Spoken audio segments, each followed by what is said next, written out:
Hello everyone. आपण dental product हा topic start केला होता. त्यामधला आपला पहिला क्लास झालेला आहे, तो म्हणजे क्लिनिंग अँड पॉलिशिंग एजंट, त्यालाच आपण म्हणतो ॲब्रेसिव्स. आता आपण आपला नेक्स्ट क्लास बघू, तो म्हणजे आहे अँटी कॅरीज एजंट. कोणता आहे? Anti caries agent. आता कॅरीज म्हणजे तुम्हाला सिम्पली माहिती की ते दातं किडतात आणि किडल्यामुळे काय होतं, दातं किडल्यामुळे त्याचे छोटे छोटे आपल्याला तुकडे व्हायला लागतात, बरोबर आहे, दातं पडायला लागतात. त्यालाच आपण म्हणतो टूथ डिके. ओके. आणि ते टूथ डिके कशामुळे होणार? डिके मीन्स जीज होणं. कशांची जीज होणं? दातांची जीज होणं. त्यालाच आपण काय म्हणतो? Dental carries. आता बघू आपण डेंटल कॅरीज का होतात, जेणेकरून मग आपल्याला अँटी कॅरीज एजंट काय असतात त्याची डेफिनेशन कळेल. ओके. तर डेंटल कॅरीज काय असतात बघा बरं. It is a destructive process. It is a destructive process of the teeth caused by the acid formed by the action of microorganism on carbohydrate, and it is characterized by the decalcification of tooth accompanied by the foul mouth odor. काय होते बघा, simply आपण जे food खातो, okay, ते दातामध्ये कुठे ना कुठेतरी अडकून बसतात. त्या ठिकाणी जे फूड खातो त्यावर काय होते, मायक्रो ऑर्गॅनिझमचा अटॅक होतो आणि मायक्रो ऑर्गॅनिझम त्या फूडवर अटॅक करून त्याचं कन्व्हर्जन कशामध्ये करतं? ॲसिडमध्ये. आणि तेच ॲसिड कुठं राहतं? आपल्या दातांवर राहतं. त्यामुळे काय होते, दाताचं डिस्ट्रक्शन व्हायला लागतं. का डिस्ट्रक्शन होते? कारण की ज्या आपल्या दातांची हा फॉर एक्झाम्पल आपला दात, ओके, त्याच्यावर जी वरची कवरिंग असते ती कशाची असते? इनॅमलची. ओके. त्या ठिकाणी जे इनॅमल आहे, जे की प्रोटेक्शन म्हणून काम करत असतं, ते त्या ठिकाणी ते इनॅमलचं काय होते, त्या ॲसिडमध्ये डिझॉल्व्ह व्हायला लागतं आणि त्या दातांचं प्रॉपरली प्रोटेक्शन करत नाही. त्यामुळे मग दातांना जीज व्हायला लागते, दातं पडायला लागतात. ओके. त्यालाच आपण म्हणतो dental caries or tooth decay. कशामुळे होणार? कारण की जे आपण फूड पार्टिकल खातो, जे काही जेवतो, त्याचे फूड पार्टिकल आपल्या दातांमध्ये जर अडकले तर त्या फूड पार्टिकलवर काय होणार? मायक्रो ऑर्गॅनिझमचा अटॅक होणार आणि त्या ठिकाणी तो काय तयार करणार? ॲसिड. ओके. आणि त्या ॲसिडमुळे काय होणार? दातांवरचं जे इनॅमल आहे ते डिझॉल्व्ह होणार आणि त्या ठिकाणी त्याचं काय होणार? डिकॅल्सिफिकेशन. आणि डिकॅल्सिफिकेशन झालं कसं कळणार? जेव्हा आपल्या तोंडाचा काय होते, घाणेरडा वास यायला लागतो, त्याला आपण म्हणतो dental caries or tooth decay. आता बघू त्याची कॉजेस. आत्ता सांगितल्याप्रमाणे accumulation of food particle between the teeth help to the tooth decay process. जे काय आपण फूड पार्टिकल खातो ते जर दातामध्ये अडकले तर ते कशाला सुरुवात करतात? दात किडण्याला किंवा दातचं डिजीज होण्याला. The acid produced by the fermented food dissolve enamel and dentin is exposed. काय करते? वरचा कवर तुम्हाला माहिती सांगितली कशाचं आहे? इनॅमलचं. ओके. आणि आतलं जे आहे ते डेंटिन एक्सपोज होऊन जातं. ओके. आणि वरची कवरिंग काय होते? डिझॉल्व होते. त्यालाच आपण काय म्हणते? Causes of dental carries. मग आता अँटी कॅरीज एजंट काय करत असतील बघा बरं. Definition: the agent that are used to prevent or treat dental caries. असे एजंट जे काय करतात? डेंटल कॅरीजला, ओके, दातांना किडण्यापासून वाचवतात किंवा किडलेल्या दातांवर ट्रीटमेंट करतात, त्याला आपण काय म्हणतो? Anti caries agent. काय म्हणतो? Anti caries agent. मग आता आपण बघू त्याचं प्रिव्हेन्शन कसं करणार. आता कॅरीज तर झाल्या ना, ओके, त्याचे कॉजेस बघितले. आता त्याला प्रिव्हेंट कसं करायचं बघा बरं. Prevention of dental carries. पहिला 2 प्रकारे आपण एक तर प्रिव्हेंट करू शकतो. पहिला यूज ऑफ डेंटिफ्रायसिस. त्याला प्रॉपरली ब्रशनी काय करायचं? क्लीन करायचं. अशा प्रकारे क्लिनिंग करायचं की जेणेकरून फूड पार्टिकल आपल्या दातांमध्ये बसले नाही पाहिजे. ओके. बघा, यूज ऑफ डेंटिफ्रायसिस काय करणार? Cleaning and brushing teeth regularly, remove food particle and prevent the tooth decay. व्यवस्थित 2 टाईम क्लिनिंग करायची जेणेकरून फूड पार्टिकल राहणार नाही आणि दातांची झीज होणार नाही. दुसरं काय? The role of fluoride. Okay. Fluoride containing inorganic compound use करायचे जेणेकरून काय होणार? टूथ डिके प्रिव्हेंट होणार किंवा अँटी कॅरीज म्हणून ॲक्ट होणार. बघा बरं, फ्लुराईड काय करत असेल? Fluoride inhibit the dental caries formation by decreasing the acid solubility of enamel. काय करते ते? एनॅमलची ॲसिड सोल्युबिलिटी काय करते? डिक्रीज. इनॅमलची ॲसिड सोल्युबिलिटी होऊ देत नाही, म्हणून त्यामुळे काय होतं? ते प्रिव्हेंट होतं. Inhibiting the bacterial enzyme so fluoride is added to the drinking water. काय म्हणते, आता तुम्हाला माहिती की डेंटल कॅरीज कशामुळे होतात, जे काही फूड पार्टिकल डिपॉझिट होतात ते काय करतात, त्या ठिकाणी मायक्रो ऑर्गॅनिझमचा अटॅक होतं आणि मायक्रो ऑर्गॅनिझम त्या ठिकाणी एक प्रकारचं एन्झाईम सिक्रेट करतात आणि ते काय करतात, ॲसिड तयार करतात, बरोबर. आणि त्या ॲसिडमुळे इनॅमल डिझॉल्व होतं आणि डेंटिन एक्सपोज होतो, हे माहिती तुम्हाला. तर फ्ल्युराईड काय करतं, जे बॅक्टेरियाचं एन्झाईम सिक्रिशन आहे ते काय करतं, रिड्यूस करतं, इनिबिट करतं. त्यामुळे त्या ठिकाणी जास्त प्रमाणात ॲसिड तयार होणार नाही आणि इनॅमलची सोल्युबिलिटी पण काय होईल, डिक्रीज होईल. ओके, म्हणून सहसा ड्रिंकिंग वॉटरमध्ये काय यूज करतो आपण, फ्ल्युराईड टाकतं. पण त्याचं कॉन्सन्ट्रेशन कसं राहते, कमी. किती राहते बघा बरं concentration. Fluoride in 1 to 2 ppm concentration decrease the incidence of caries. जर आपण 1 ते 2 ppm कॉन्सन्ट्रेशनमध्येच जर फ्ल्युराईडचा वापर केला तर त्या ठिकाणी काय होणार, त्याचं कॅरीजचं इन्सिडन्स काय होणार, कमी होणार. ओके, मग त्याचे एक्झाम्पल असे कोणते कोणते एजंट आहेत जे carries and dental anti caries agent म्हणून यूज होतात. एक तर सोडियम फ्ल्युराईड आणि सेकंड कोणतं आहे, स्ट्रॉन्टियम फ्ल्युराईड. कोणतं आहे, सोडियम फ्ल्युराईड आणि स्ट्रॉन्टियम फ्ल्युराईड. कसे ॲक्ट होतात हे बघितलं आपण. आता जर समजा ते आता बॉडीमध्ये ॲडमिनिस्टर केलं तर त्याचं काय होणार, एक्सक्रिशन कसं होणार ते बघू. The fluoride salt are administer topically internally. When fluoride salt solution is taken internally it get readily absorb, transported and deposited in the developing teeth and in the bone and remaining is excreted by the kidney. काय म्हणते, एकतर स्टार्टिंगला जेव्हा आपण फ्ल्युराईडचं intake करू, फ्ल्युराईड salt सोल्युशनचं, तेव्हा ते काय होते, बॉडीमध्ये रॅडियली फास्टली ॲब्झॉर्ब होते, ट्रान्सपोर्ट होते आणि काय होते, दातांवर डिपॉझिट, दातांवर किंवा डेव्हलपिंग बोन्सवर काय होते, डेव्हलपिंग थिंग्स किंवा टीथ किंवा बोनवर जाऊन काय होते, डिपॉझिट व्हायला लागते. आणि जे अजून जो असेल ते आणि उरलेलं काय होणार, युरिन थ्रू एक्सक्रीट होणार. कारण की हा वॉटर सोल्युबल आहे, त्यामुळे युरिन थ्रू काय होणार, एक्सक्रीट होणार. ओके, ठीक आहे. आता बरं, जर समजा एखाद्या पर्सननी जर ते एक्सेस घेतलं, ओके, फ्ल्युराईडचं किती सांगितलं होतं आपल्याला की 1 to 2 ppm घ्यायचं.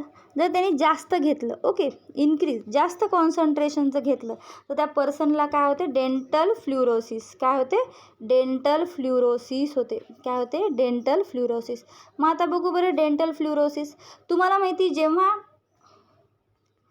जेव्हा एखाद्या पर्सनचं फ्ल्युराईड जेव्हा त्याच्या बॉडीमध्ये इंटरनली तो घेतो तेव्हा त्याचं कन्व्हर्जन कशामध्ये होतं, ॲब्झॉर्ब होतं, ट्रान्सपोर्ट होतो आणि नंतर काय होतं, ते बोन आणि टीथवर जाऊन डिपॉझिट होते. जर आपलं फ्ल्युराईडचं कॉन्सन्ट्रेशन जरी जास्त असणार तर ही प्रोसेस तर सेमच राहील. ते रॅडियली बॉडीमध्ये ॲब्झॉर्ब होईल, नंतर काय होईल, बोन्सवर टीथवर डिपॉझिट होईल. जेवढं जास्त घेतलं जेवढं जास्त काय होणार, बोन्स आणि टीथवर डिपॉझिट होईल आणि उरलेलं काय व्हायला लागेल, एक्सक्रीट. बरोबर आहे. म्हणजेच त्या ठिकाणी जर जास्त फ्ल्युराईडचं कॉन्सन्ट्रेशन बोन आणि टीथवर झालं, पर्टिक्युलरली टीथवर जर झालं तर ते टीथ काय होतात, मोटल्ड होतात. त्याला एक पर्टिक्युलरली कलर येतो. ओके, त्यालाच आपण म्हणतो मोटल टीथ. त्याच कंडिशनला आपण म्हणतो डेंटल फ्ल्युरोसिस. काय म्हणतो, डेंटल फ्ल्युरोसिस. बघा मग definition, the deposited fluoride on the surface of the teeth prevent the action of acid or enzyme. When more quantity of fluoride, that is more than 2 to 3 ppm, is ingested, then it is carries to the bone and teeth and produces mottled enamel. दातांचं काय करते, त्याचा रंग बदलते, mottled enamel, known as a dental fluorosis. Okay, ह्याला आपण काय म्हणतो, डेंटल फ्ल्युरोसिस. आता बघू मग त्याचे इनऑर्गॅनिक कंपाऊंड जे की as a anti caries agent म्हणून यूज होतात. पहिला कोणता आहे, सोडियम फ्ल्युराईड, ज्याचा मॉलिक्युलर फॉर्म्युला आहे NaF. कोणता आहे, NaF, sodium F fluoride. Okay, properties बघा, nature, crystalline powder, colour white, odorless, solubility soluble in water. Acidification of the solution produces hydrofluoric acid which is weak acid but poisonous. काय म्हणते, जेव्हा sodium फ्ल्युराईडचं काय होणार, ॲसिडिफिकेशन होणार. कशासोबत, HCl सोबत. ॲसिडिफाय म्हणजे HCl सोबत किंवा ॲसिडसोबत त्याला ट्रीट केलं तर त्या ठिकाणी काय होते, हायड्रोफ्ल्युरिक ॲसिड तयार होते, जे की वीक ॲसिड असते आणि कसं असते, पॉयझनस. कसं असते, पॉयझनस. ठीक आहे. नंतर बघा त्याचं aqueous solution. aqueous solution of salt corrode ordinary glass bottle, hence its solution should be stored in dark pyrex bottle. काय म्हणते, जर त्याला साध्या ऑर्डिनरी ग्लास बॉटलमध्ये जर ठेवलं तर त्या ठिकाणी सॉल्टचं काय होतं, त्याच्या नेकवर किंवा त्या बॉटलमध्ये त्याचं डिपॉझिशन होते. ओके, ते रिमूव्ह करण्यासाठी त्याला कशामध्ये, त्या सोल्युशनला कशामध्ये, सोडियम फ्लोराईडच्या सोल्युशनला कशामध्ये स्टोअर करायचं, डार्क पायरेक्स बॉटलमध्ये. ओके, आणि परत जेव्हा फक्त ते जेव्हा तयार केलं त्याच्या पुढे 6 मंथच ते कसं राहते, टिकते. ओके, 6 मंथ झाल्यानंतर 6 महिन्याच्या वर जर गेलं तर त्या ठिकाणी त्याचे काय होतात, खराब व्हायला लागतात. The period of storage should not be exceed 6 month. 6 महिन्याच्या वर त्याला स्टोअर करून ठेवायचा नाही. युजेस बघा काय म्हणते त्याचं, as a anticaries agent used for a prophylaxis of dental caries. Anticaries agent म्हणून यूज होते आणि किंवा त्याच्या प्रोफायलॅक्सिस म्हणजे सिम्पली आता आपण रोज ब्रशिंग करतो, बरोबर आहे, कशामुळे, दात किडू नये म्हणून. हेच it is a preventive measure to treat against the disease. एखादा डिसीज होऊ नये म्हणून काय करणं, आधीपासून काळजी घेणं, त्याला आपण काय म्हणतो, प्रोफायलॅक्सिस. ओके, जसा एक सिम्पल एक्झाम्पल तुम्हाला माहिती, लहानपणी आपण हत्तीरोगाच्या गोळ्या घ्यायचो आधीच, कशामुळे, तो डिसीज होऊ नये म्हणून. ओके, तशीच ह्याला म्हणतो आपण प्रोफायलॅक्सिस. बघा बरं मग काय, प्रोफायलॅक्सिस ऑफ डेंटल कॅरीज. नंतर used to increase the bone density and relieve bone pain. काय करते, बोन डेन्सिटी इन्क्रीज करण्यासाठी, कारण की फ्लुराईडचं त्या ठिकाणी काय होत आहे, डिपॉझिशन होत आहे, बोन डेन्सिटी इन्क्रीज करण्यासाठी. आणि दुसरं काय म्हणते, रिलीव्ह द बोन पेन. नंतर बघा सेकंड, स्टॅनस फ्लुराईड. कोणता आहे, स्टॅनस फ्लुराईड, ज्याचा मॉलिक्युलर फॉर्म्युला आहे SnF2. कोणता आहे, SN means stannous fluoride F2. Okay, synonym आहे त्याचं टीन फ्लुराईड. कोणता आहे, टीन फ्लुराईड. सिनोनेम काय त्याचं, टीन फ्लुराईड. बघा प्रॉपर्टी सिमिलरच आहेत थोड्याफार. नेचर कसं आहे, hygroscopic powder, colour white, odourless, taste bitter saline taste. कसा आहे, बिटर सलाईन टेस्ट. नंतर solubility freely soluble in water. On exposure to air it oxidises into stannic acid. जेव्हा आपण स्टॅनस फ्लुराईडला हवेमध्ये एक्सपोजर करू त्या ठिकाणी त्याचं काय होते, ऑक्सिडेशन, आणि ते कशामध्ये कन्वर्ट करते, स्टॅनिक ॲसिडमध्ये. आणि जर त्याचं आपण ॲक्वियस सोल्युशन तयार केलं, काय केलं, ॲक्वियस सोल्युशन. बघा next, it's aqueous solution decomposes within a few hours forming white precipitate and slowly attack glass. काय म्हणते, त्याचं ॲक्वियस सोल्युशन काय होते, हळूहळू डिकम्पोज विदिन अ फ्यू आवर्समध्ये काय होते, त्याचं डिकम्पोजिशन व्हायला लागतं आणि काय फॉर्म करतं, ते व्हाईट प्रेसिपिटेट फॉर्म करतं, जे की व्हाईट प्रेसिपिटेट काय करतं, हळूहळू त्या ग्लासवर काय होते, अटॅक करते. आणि जे व्हाईट प्रेसिपिटेट आहे ते कशाचं तयार होते, स्टॅनस हायड्रॉक्साईड. कशाचं, स्टॅनस हायड्रॉक्साईड. ओके, कारण की त्या ठिकाणी काय होते, त्या स्टॅनिक फ्लुराईडचं हायड्रोलिसिस, काय होते, हायड्रोलिसिस. ओके,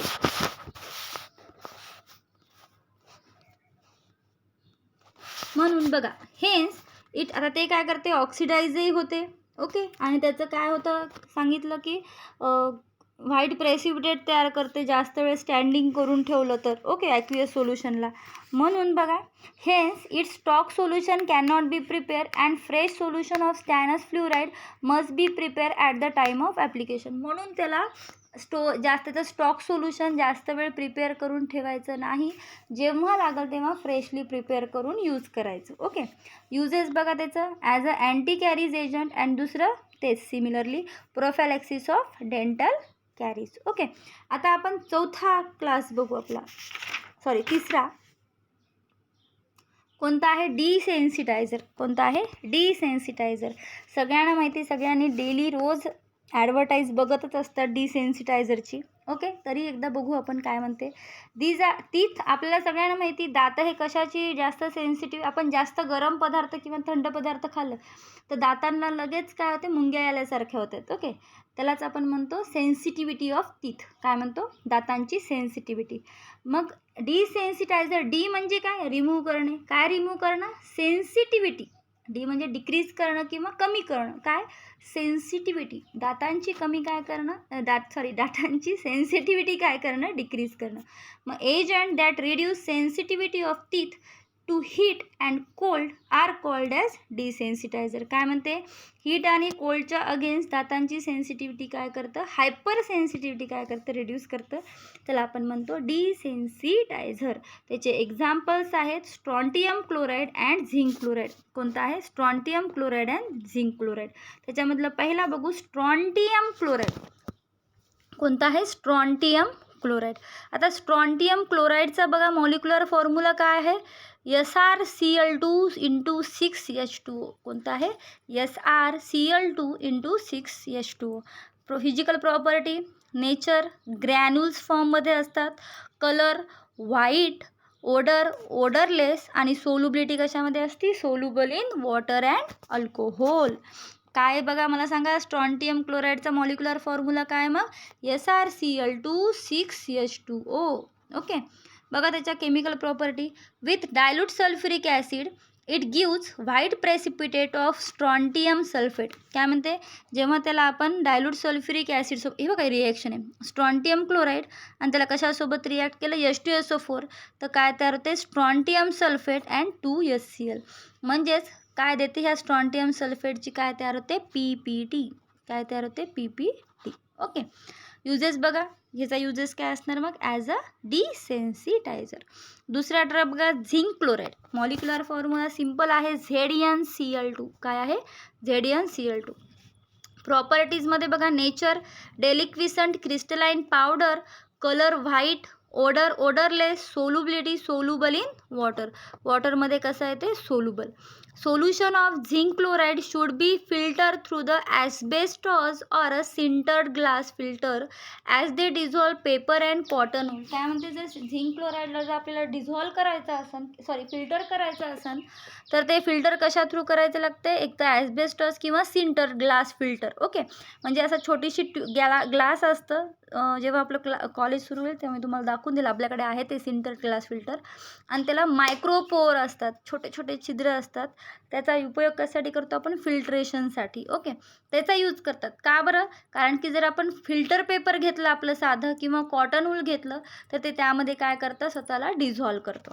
ओके, म्हणून युजेस काय आहेत मग, पहिला डिसेन्सिटायझर, दुसरं antiseptic, astringent to the skin infection, sometimes mouth वॉशेसमध्ये सुद्धा यूज होते.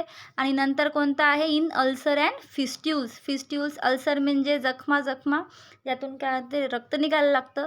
आणि नंतर फिस्ट्यूल्स म्हणजे पुरळ, छोटे छोटे बारीक फोडं येतात ना, पाण्याचे फोडं म्हणतो आपण त्याला सिम्पली, त्याला म्हणतो आपण पुरळ, म्हणले की फिस्ट्यूल्स. ओके, आता ह्या ठिकाणी डिसेन्सिटायझर जे स्ट्रॉन्टियम क्लोराईड आहे ते पर्टिक्युलर तुम्हाला त्याचं मार्केटेड प्रिपरेशन माहिती कोणतं असेल सांगा बरं. अगदी बरोबर, सेन्सोडाईन. कोणतं आहे, सेन्सोडाईन टूथपेस्ट.